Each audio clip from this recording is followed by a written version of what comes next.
Olá, está gravando. Boa tarde, galera. Pera aí, primeiro eu vou gravar a abertura do vídeo. Coisas para não se fazer com uma faquinha de serra, um jogo de tabuleiro para você voltar no tempo e a coragem necessária para se terminar algo. Esses são alguns relatos desconexos. Esses são alguns relatos desconexos. Oi galera, tudo bem? Nossa, eu estou gravando esse vídeo aqui, vou confessar logo tudo de cara. Esse vídeo é um formato um pouco diferente do que a gente está acostumado nesse canal. Ele se chama Relatos Desconexos, que nada mais é do que um jeito diferente de falar eventos aleatórios, né? Trocando as palavras por sinônimos das mesmas palavras com o mesmo significado, que é o que significa sinônimo. Sinônimo que não tem sinônimo, né? Qual que é o sinônimo de sinônimo? Mas eu também só tô gravando isso por dois motivos. A minha camerinha que estava quebrada, eu mostrei no outro vídeo, voltou. A Canon me mandou uma câmera nova. E aí, quando eu cheguei de viagem, tinha uma caixa aqui na portaria com a câmera nova. Eu nem esperava e chegou. Só que a caixa tava amassada, assim. Parecia que tinha caído um poste em cima da caixa. E aí eu até tirei uma foto pra, caso tivesse algum problema, eu já comprovasse com essa foto. E aí, aproveitei que meu pai foi viajar, encomendei esse microfonezinho aqui, minúsculo, que é o microfonezinho da moda, todo mundo está usando. E eu fiz uma pesquisa muito aprofundada sobre vários microfonezinhos e esse realmente é um custo-benefício sensacional. Então, eu basicamente estou gravando esse vídeo falando sem parar para testar esse setup novo, que é a camerinha que voltou e o microfonezinho novo. Vamos ver se funciona, vamos ver se tá pegando a serra da obra aqui do lado, os homens trabalhando no prédio em construção aqui, que eu tô olhando agora, eu não vou mostrar, mas construíram um prédio do lado da minha casa, né? Agora o prédio chegou na altura do meu andar, aqui, 11º andar, então os rapazes estão trabalhando bem ali, assim. Tem só uma tela de proteção, né, para as coisas da obra não caírem aqui, só que o sol tá incidindo de uma forma que os homens estão fazendo uma sombra na tela, então eu tô vendo como se fosse uma projeção dos rapazes trabalhando, é como o cinema foi inventado, né?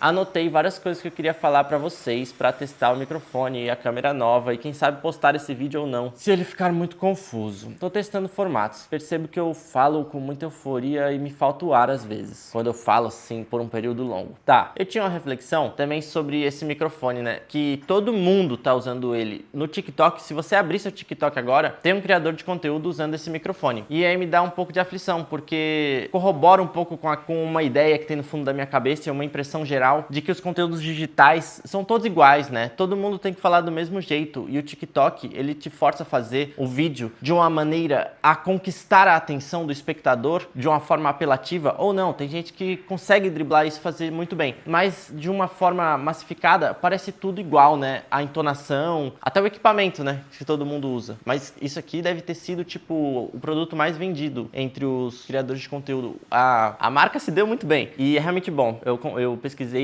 testei, quer dizer, tô testando agora. Tá, essa reflexão ficou um pouco vazia, mas vamos para a próxima.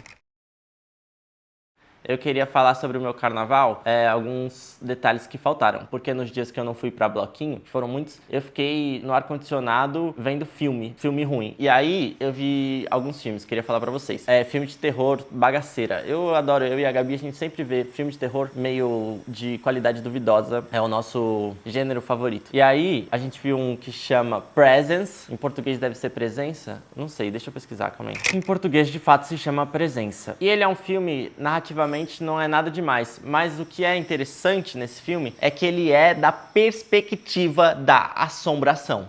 É literalmente um POV. A câmera se mexe assim num gimbal, o tempo todo caminha por uma casa, o filme todo se passa dentro dessa casa e esse caminhar é 100% o tempo todo um fantasma. Muito interessante, né? O conceito é bom, o conceito é muito bom. Quando você começa a assistir o filme, você fica, caraca, vai ser isso. E de fato é isso, até o final do filme, pequeno spoiler, não é um spoiler. Talvez narrativamente não seja tão assim também arrebatador, mas estilisticamente recomendo não dormir no meio, o que é... Não, dormir sim, dormir numa parte.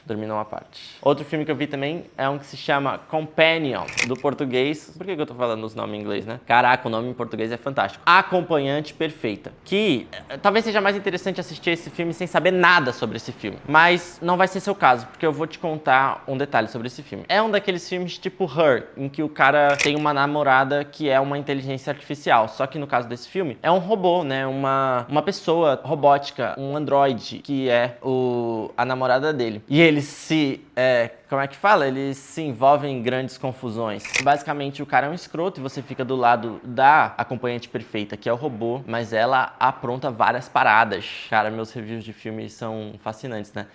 Resolvi começar a falar de filmes aleatórios que eu vejo, porque eu não registro muito, assim. Eu não tenho... Pô, tinha um negócio no meu rosto? Acho que tinha uns cílios aqui no meu rosto o tempo inteiro. Tudo bem, tudo bem. Eu não faço letterbox, sabe? Essas coisas que as pessoas assistem o filme e já anotam. E aí, minha memória, eu acho que é meio ruim, porque também toda vez que eu vejo alguma coisa meio medíocre, assim, ela some da minha mente. Ela apaga, ou ela fica guardada num lugar muito bagunçado. Então, queria de alguma forma organizar, mas eu não tenho paciência de fazer um letterbox e tal.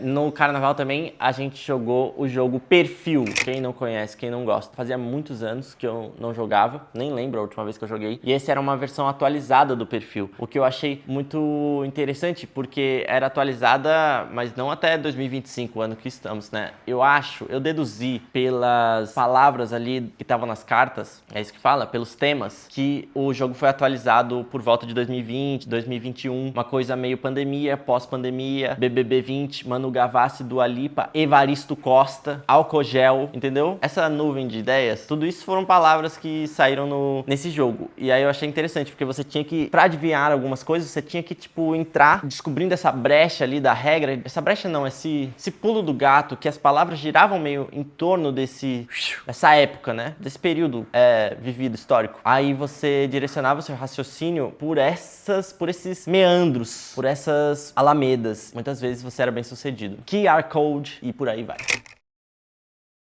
Também fui num restaurante depois que eu voltei para São Paulo e eu pedi um temaki desconstruído. Acho que esse é um tipo de coisa que é bem característica de São Paulo, né? Um prato simples de uma forma um pouco invocada, mas eu gostei da proposta do temaki desconstruído porque eu gosto de comidas interativas. Era basicamente um pote com arroz, um outro potezinho com o peixe cru picadinho, um potinho menor com kimchi, sabe aquele negócio apimentado, repolho, o que era mesmo? Sabe esse condimento asiático apimentadinho. E aí você tinha uma alga também, então você, tipo, ia montando pequenos temakis, pequenas porções para você comer aquilo de uma forma bem lúdica, tipo, interativo. E eu adoro comidas que você pode jogar com elas, se divertir enquanto come. Eu não gosto de, tipo, comer um risoto. Gosto, mas às vezes o risoto, ele é uma massa que tudo é a mesma coisa, né? Cada mordida é a mesma coisa. Então ali na metade você já perdeu o divertimento da coisa. Não era o caso do temaki desconstruído. Tudo isso que eu tô falando é pra testar o microfone, tá? Também tô assistindo a série Ruptura e os rapazes ali estão cada vez mais perto da minha janela. Tô assistindo a série Ruptura também, vou fazer outra crítica audiovisual aqui, que me agonia um pouco, que essa série, pra quem não conhece, é aquela série em que o cara separa o cérebro, né? Uma personalidade dele vai trabalhar, a outra dele não vai trabalhar, e aí ele não tem as memórias compartilhadas e tal, é como se ele fosse duas pessoas. Muitos mistérios, né? E essa série, a cada episódio vai levantando mais mistérios, vai ficando mais confuso, você vai descobrindo sobre essa empresa que faz esse procedimento, esse lugar que esse cara trabalha, as pessoas envolvidas nisso, quem inventou isso, e coisas estranhas vão acontecendo, elementos malucos, uma cabra no escritório, ó céus, o que ela faz ali. Eles vão introduzindo elementos, e não vão respondendo basicamente nada. Você tem que se basear em teorias do TikTok pra conseguir criar um fio narrativo na sua cabeça, porque a série entrega migalhas. O último episódio que a gente assistiu, 1 hora ali de episódio, só com cenas que não te falam nada, aí no finalzinho, tipo, 30 segundos de caraca, entendi. Ah, será? E aí você já tem que ver o próximo pra ver se você entendeu mesmo, mas no próximo você, spoiler, não vai entender também. Então, me agonia um pouco essas séries que vão te botando questões, vão te angustiando e não te respondem, não te dão um abraço, entendeu? Não te dão um acalanto.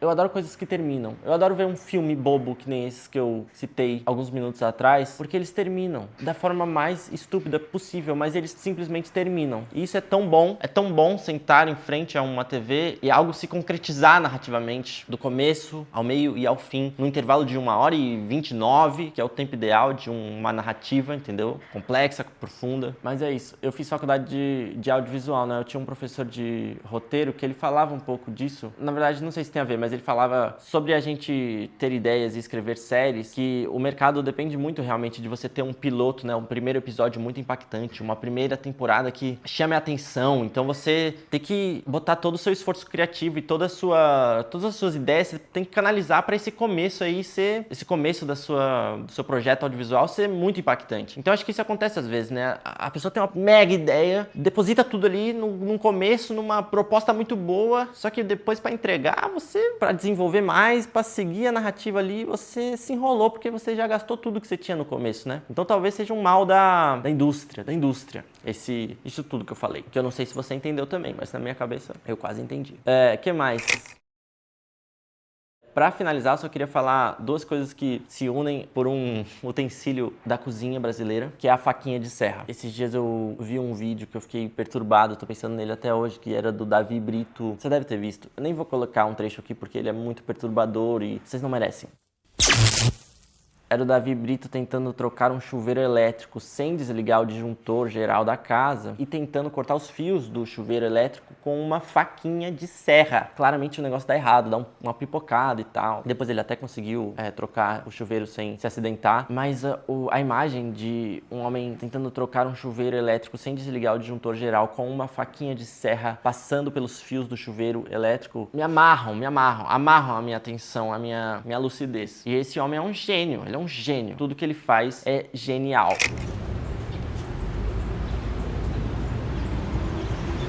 De uma forma ou de outra. E aí, no dia seguinte, acho que foi ontem à noite, eu fui jantar com meu irmão. Fomos a um restaurante, uma lanchonete muito boa. E aí, o lanche sanduíche, né? O meu sanduíche. Que nós paulistas chamamos de lanche também. Não sei onde você mora, como é que se chama. Mas o sanduíche em questão veio com uma faca fincada assim no meio do pão, atravessando o sanduíche. E ela era completamente inútil. Você não precisa de uma faca para comer um sanduíche. Talvez para cortar o sanduíche, mas não era necessário cortar o sanduíche ao meio. A faca era bem gratuita. No momento que você retira a faca para comer, porque você não vai comer um sanduíche com uma faca atravessada, você se dá conta que, tipo, por que essa faca tava ali? O sanduíche nem era alto o suficiente para, tipo, precisa de uma faca para mantê-lo estável. Não era o caso. Lembra aquele vídeo do assistente de palco da Palmeirinha falando para ela assim, faca, porque ela vai esquecendo o nome faca, e aí ele vai lembrando pra ela.